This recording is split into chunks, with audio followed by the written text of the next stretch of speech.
우리나라 지금까지 대통령 되시는 분들이 선거가 끝나고 대통령에 취임을 하면은 뭐 금방 무슨 새로운 비전이 제시될 것 같지만 결국은 제시하는 이런 정책을 보면 똑같아요. 지금 60년 거의 가까이가 모든 것을 이 대기업 집단에다가 의뢰를 하고 보시면은 뭐 잘 되는 것처럼 이렇게 생각을 해가지고 과거에 8년 전 이명박 대통령이 선거에 나와서는 경제가 죽었으니 잃어버린 10년 동안 경제가 죽어서 경제를 살린다고 외치니까 국민들이 혹시 이명박 대통령이라는 사람이 현대건설에 뭐 신화를 만들었다고 그러니 저 사람을 뽑으면 혹시 내 생활이 나아지지 않을까 하는 이런 생각에서 뽑았는데 뽑고 나서 보니 결국 가서 뭐 기업 프렌들이니 뭐 이런 등등 얘기를 하면서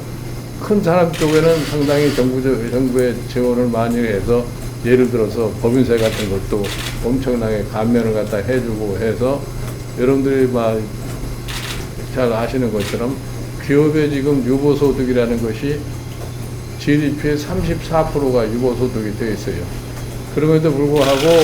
기업에 종사하는 종사자들에 대한 임금이라고 하는 것은 그저 제자리에 머물러가지고 올라가지 않고 그래 그것이 자연적으로 임금이 안 올라가니까 소비도 안 되고 소비가 안 되니까 또 투자도 안 되고 이제 이런 악순환을 갖다가 지금 계속해서 진행하고 있음에도 불구하고 그래서 그런 악순환이 계속되는 과정에서 중산층이 계속 무너지고 소상인 중소기업 이 사람들이 점점 설 자리가 없는 이러한 환경이 되니까 나라가 점점 활력을 잃어버리는 이런 형태가 되어버렸다 이런 얘기예요. 그래서 우리 지금 더불어민주당이 지향하는 바는 뭐냐면 종전과 같은 경제 운영의 틀을 근본적으로 바꾸지 않고서는 우리나라의 그 경제의 활력을 넣기가 굉장히 어렵다고 생각하기 때문에 그 점에 이제 각별히 신경을 써가지고서 우리가 소위 말하는 포용적 성장을 갖다 해야 되겠다 이렇게 얘기를 하는 겁니다. 그게 포용적 성장이 되려면은 전제가 뭐가 돼야 되냐면은 경제 민주화가 아주 뿌리 깊게 깔리지 않을 것 같으면 포용적 성장이라는 것이 거의 불가능한 얘기입니다. 그래서 최근에 와서 뭐 OECD나 미국이나 모든 이 세계 각국의 정부가 다 이제는 지금과 같은 이 불균형이 계속되는 한은 앞으로 성장도 한계가 달아나기 때문에 이 불균형을 어떻게 지향할 것이냐 하는 이런 측면에 굉장히 좀 심혈을 기울이고 있는데 저희 더불어민주당이 앞으로 이번 4.13 선거를 우리가 소기에 바라는 목표를 달성을 하고 그렇게 되면은 내년에 반드시 이 정권 교체를 이룩해 가지고서 지금까지 운영되어 오던 경제의 틀을 바꿔야만이 결국은 우리 경제가 살 수 있다는 것을 굉장히 강조하고 있는 겁니다. 여러분 아시다시피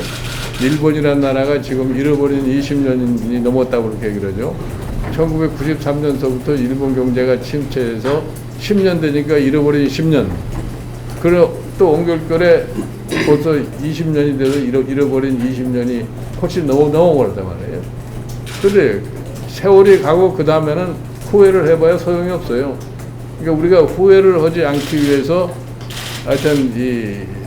상황을 제대로 직시를 하고 뭐를 변화를 시키지 않을 것 같으면 미래가 보이지 않는다 이렇게 생각하기 때문에 여러분들도 아마 그런 점을 이렇게 제대로 인식으로 포기하지 마시고 무관심하지 마시고 제대로 현상을 인식을 하고 어떻게 하면은 이 나라가 미래를 갖다가 창출할 수 있을 것이냐 하는 이런 각도에서 선택에 아주 굉장히 신중을 기해야 된다고 봅니다. 그냥 막연하게 지금 우리가 과거 습관대로 뭐 이대로 가면은 잘 되겠지 하는 이런 시대는 지났어요. 이제는 굉장히 우리나라 경제를 갖다가 용의주도하게 분석하고 그 분석을 바탕으로 해서 처방을 하지 않을 것 같으면 우리 경제의 미래가 그렇게 희망이 있다고 보지는 않기 때문에 그런 측면에서 여러분들이 많이 관심을 가지시고 도대체 어느 정당이 무엇을 하는 것인가 이걸 갖다 제대로 판단을 하실 줄 알아야 돼요. 제가 3년 전에 경제민주화를 굉장히 강조를 했는데 경제민주화를 강조하는 이유가 다른 데 있는 게 아닙니다. 즉 우리가 지금까지 경제 운영하던 틀을 본질적으로 바꾸려면 경제민주화를 안 하고서는 바꿔질 수가 없어요. 그래, 그때 일본 사람들이 나한테 와서 자꾸 물어보는 게 뭐냐면 왜 그렇게 경제민주화를 강조를 했더니 대한민국이 당신네들을 벤치마킹해서 경제 성장을 어느 정도 했는데 이제 가만히 두고 보니까 당신네들이 지금 잃어버린 20년이라고 하는 그 꼴로 한국 경제도 갈 수 있다고 하는 모습이 보이기 때문에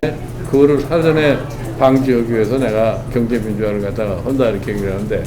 근데 대통령 선거 기간 동안에는 경제민주화를 하겠다고 참 국민들에게 많은 약속을 갖다 했는데 실질적으로 당선이 되고 나니까 그 말 자체가 어디로 사라졌는지 사라져 버렸어요. 그러니까 매번 정부가 그런 사고를 갖다 가지고서 경제 운영이 되니까 지금 우리나라 경제가 활력도 없고 미래의 희망도 보이지 않고 그러니까 젊은이들은 뭐 헬조선이라는 말부터 시작을 해가지고서 뭐 흑수저, 금수저 이런 논쟁에 빠지니까 이 문제를 빨리 해결을 갖다가 할 수 있는 이러한 이 방안을 내는 정당이 과연 어떤 정당인가를 여러분들이 냉정하게 판단을 해가지고서 선택해 주시기를 갖다가 바랍니다.